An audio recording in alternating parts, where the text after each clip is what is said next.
wabro bedo kwa miye weche manyien mar Sadek mano e oimore.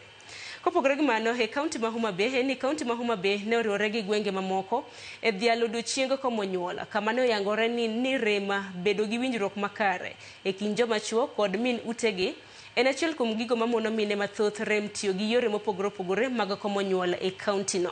Jafwambo marwa e kaunti ma Homa Bay Ale Bich nigi ler mathoth. Kosebedo gi winjruok makare kind joma mine kod weg utegi kaachiel kod medo puonj malong'o e weche mag komo nyuol. Gin gigo miwacho ni miyo joma mine manok kende ema tiyo kod yore mopogore mag komo nyuol e kaunti ma Homa Bay. Gino mamiyo riwruoge mopogore moko mag piny owacho oriwore kanyakla matiego jopiny e wi ber mar komo nyuol. E kaunti ma Homa Bay, nyasi mar dhialo odiechieng mar komo nyuol e piny mangima ne obagi e dho wath Malitare ka chud bura ma Suba North, kama riwruogego wacho ni winjruok makare nyaka bedi e kind miyo kod wuon pargi e weche mag komo nyuol.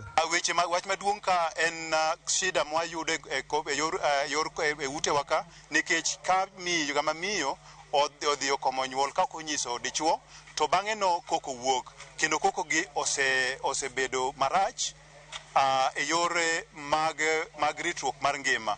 Riwruok moko mar piny owacho maong'ere ni Reproductive Health Initiative kaachiel kod mano mar Katag wacho ni gisebedo ka ginyuolo joma chuo e weche mag komo nyuol, ahinya to mago manie sekta mar bodaboda kod sekta mar lupo e wi ber mar komo nyuol, ma bende giketo kaka jombete magi e lando weche mag ber mar komo nyuol. To gima watimo sana en mana goyo mbaka. Kaka kawuono wan gi nyasi mar komo nyuol e piny ngima. Ka wan gi nyasi kamae, wang'eyo ni kaka RCBO wachwalo mana mondo ji ong'e ratiro mar nyodo. We have partnered in several radio talk shows to create awareness and also community dialogues.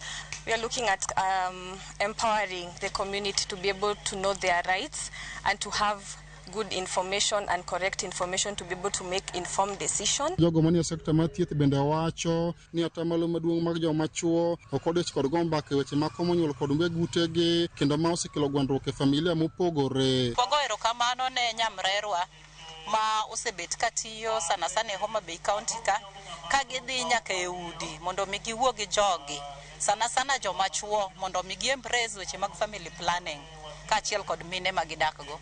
Koro sofa waneno ka gigo kata dwaro mar chenro mar family planning joma chuo temo sudo machiegni tok kaka dwarore. Watimo rapar mar wach komo nyuol e piny mangima.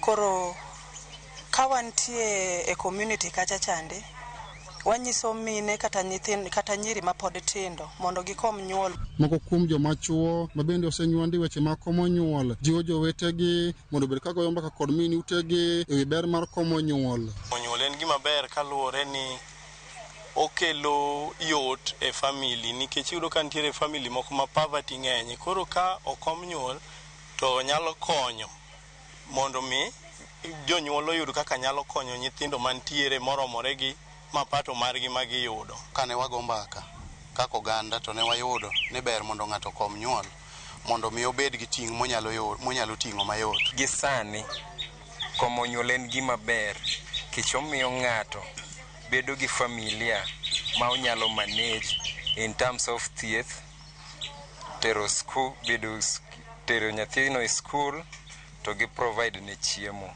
Ali Beach, Ramogi TV, Homa Bay.